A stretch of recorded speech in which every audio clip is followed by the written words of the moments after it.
எல்லோருக்கும் அஸ்ஸலாமு அலைக்கும் வரஹமத்துல்லாஹி வபரகாத்துஹு. அல்லாவின் முழு முதற்பெயரான அல்லாஹ், இதுவே இஸ்முல் ஆலம் என்று கூறப்படுகிறது. நாம் அனைவரும் உள்ளத்தை வேறு எங்கும் சிதறவிடாமல் அல்லாஹ் என்று திக்ரை ஓதி கொண்டு இருந்தால் ஈமான் அதிகரிக்கும், அனைத்து பிரச்சனைகளும் நீங்கும். யா அல்லாஹ் என்று ஜும்மா தொழுகைக்கு பின் 200 முறை ஓதி வந்தால் அவருடைய துன்பம் நீங்கும். யா அல்லாஹ் என்று ஒருவர் அதிகமாக திக்ர் செய்து வந்தால் அவருடைய மதிப்பு உயரும், சந்தேகம் நீங்கும், ஈமான் உறுதி பெறும், மன உறுதி ஏற்படும், அவர்கள் உயர்ந்த அந்தஸ்தை அடைவார்கள். தேவைகள் நிறைவேற 5000 முறை ஓதி வர வேண்டும். யா அல்லாஹ் என்று திக்ர் செய்து வந்தால் தீய எண்ணங்கள் நீங்கும், மன உறுதி பெறும். அடுத்ததாக அல்லாவின் திருப்பெயரான யா ரஹ்மான். யா ரஹ்மான் என்று திக்ர் செய்து வந்தால் நினைவாற்றல் பெறலாம், ஈமான் அதிகரிக்கும், அதிகாரிகள் தீயோர்கள் நமக்கு தீமை செய்ய மாட்டார்கள். இந்த திக்ரை ஓதினால் நம் துவா அல்லாஹ்வுடனே ஏற்றுக்கொள்வான்.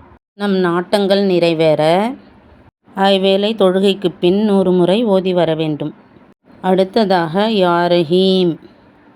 இந்த திக்ர் ஓதி வந்தால் உள்ளத்தில் அன்பு இரக்கம் ஏற்படும், பணம் உணவில் பர்க்கத் ஏற்படும், பதவி உயர்வு பெறும், நாம் தீய செயலில் ஈடுபடாமல் இறைக்காவல் பெறலாம், ஆபத்துகள் நீங்கும், படைப்பினங்களின் அன்பு பெறலாம், நீண்ட நாள் நோய் பிரச்சனை அனைத்தும் நீங்கும், தீயவர்களிலிருந்து பாதுகாப்பு பெறலாம்.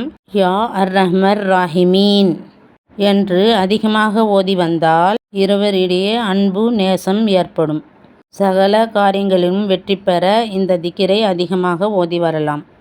யா அல்லாஹ், யா ரஹ்மான், யா ரஹீம்.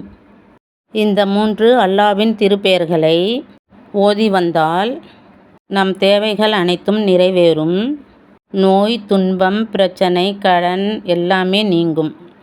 அதிகமாக நோய்வாய்ப்பட்டவர்கள் அசர் தொழுகைக்கும் மக்ரிப் தொழுகைக்கும் இடையில் 41 நாட்கள் ஓதி வந்தால் அவர்களுடைய நோய் நீங்கும். 100 முறை ஓதி வந்தால் மிகவும் சிறந்தது. யா அல்லாஹ் என்றால் அல்லாவே என்று அர்த்தம். யா ரஹ்மான் என்றால் அளவற்ற அருளாளனே என்று அர்த்தம். யா ரஹீம் என்றால் நிகரற்ற அன்புடனே என்று அர்த்தம். இவ்வளவு சிறப்பு மிக்க இந்த திக்ர்களை ஓதி நாம் அல்லாவிடம் துவா செய்தால் அல்லாஹ் நம் அனைத்து துவாவையும் நிறைவேற்றுவான். ஆகவே நாம் எல்லோரும் இந்த திக்ர்களை ஓதி அல்லாவிடம் துவா செய்வோம். யா ரப்பில் ஆலமீன். ஆமீன் ஆமீன்.